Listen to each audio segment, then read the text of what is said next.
Sugatan sa pamamaril ang isang ginang at ang kanyang dalawang anak sa Talisay City sa Cebu.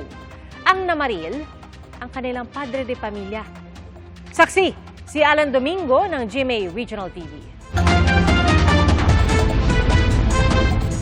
Sugat mula sa tama ng bala ng baril ang tinamo ng 60 anyos na ina at dalawa niyang anak sa Talisay City sa Cebu.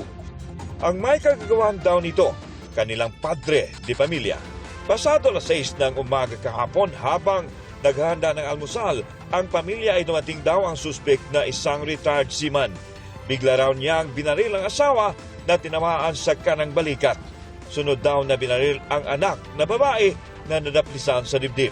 Ang initial instinct kay mudagan ko para makakuan ko tabang kay nagsyagit-git ko sa mga silingan na pagtabang. Syagit ko tabang hangtod na lang nakagawas ko. Binaril din ng ama ang anak na lalaki na tinamaan naman sa mukha. Sa kabila nito ay nagawa pa niyang makipagbuno sa ama sa karaw niya na agaw ang baril at itinapon ito. Tragic and then traumatic siya sa amo, especially sa ako sa akong sister. And kay kita manggug ko, pakita ko ka-witness jud ko sir ba na pagkuan sa bullet, pagkuan sa pagpusil niya kay ni asuman then first time na ko ato nakita kanang kuan na ni mangin-an ng firearms. Ang ama nilang namaril, inatake raw sa puso at bumagsak. Dumating ang mga taga-barangay at sinubukan pa siyang iligtas pero nabigo sila. Ayon sa mga anak, nagkalamat ang relasyon ng kanilang pamilya nang magretiro ang ama sa trabaho bilang ship captain. At magkasakit ng stage 4 cancer ang kanilang ina.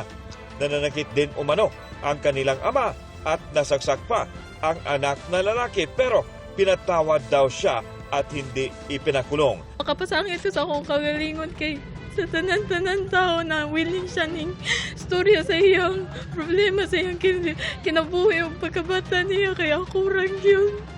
Then I lost that opportunity the moment I stopped talking to him. Nang grabe kayo ang akong pagsisi pagkawala niya.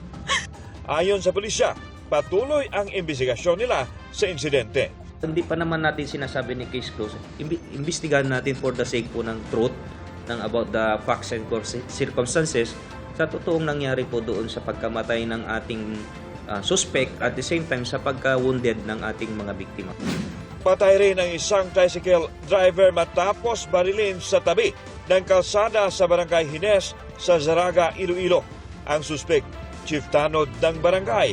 Ayon sa Zaraga Police, pareho silang dumalo sa Christmas party ng asosasyon ng mga tricycle driver at operators kung saan miyembro ang biktima. Pero nagkainitan daw ang dalawa ng pagsalitaan umano ng masasakit na salita ng biktima ang suspect. Nag-una inipuli ang aton nga suspitsado kag nagkuha sang armas kag binantayan niya dito sa highway sa nasambit man naton nga barangay. Dinala pa sa ospital ang biktima pero binawian ng buhay dahil sa natamong tama ng bala sa tiyan. Nahuli naman sa hot pursuit operation ang suspect. Depensa niya, ininsulto raw siya ng biktima. Hinabol pa umano raw siya ng biktima at nakipagitgitan sa daan hanggang sumantong sa pamamaril. Inagaw ko sa ginihapaan. Yung tagakuan ko sa napili ko sa tricycle na. Tapos mo nga pag-ibuklas na kamot na, nagpakutay kami, nagaw ko itong ng armas. Nagaw ko kag napitkan sa. May na-recover ang pulisya na homemade 12-gauge shotgun na itinanggi ng suspect na pagmamay-ari niya. Duguan namang isinugod sa ospital sa Cagayan de Oro City ang isang security guard. Ayon sa pulisya, nagsasagawa ng investigasyon ang traffic police nang bigla umanong umatake ang gwardya na may dalang kutsilyo. Tumakbo pa raw palayo ang pulis pero hinabol umano siya ng gwardya kaya nabaril ito ng pulis sa balikat. Nagpapagaling sa ospital ang gwardya. Kadtong maong suspitsado, samtang sa maong insidente, ubos siya sa influensya sa ilim ng makaubog. Naka-restrictive custody naman ang nakabaril na pulis habang patuloy ang investigasyon. Para sa GMA Integrated News, ako si Alan Domingo ng GMA Regional TV ang inyong saksi. Mga kapuso, maging una sa saksi.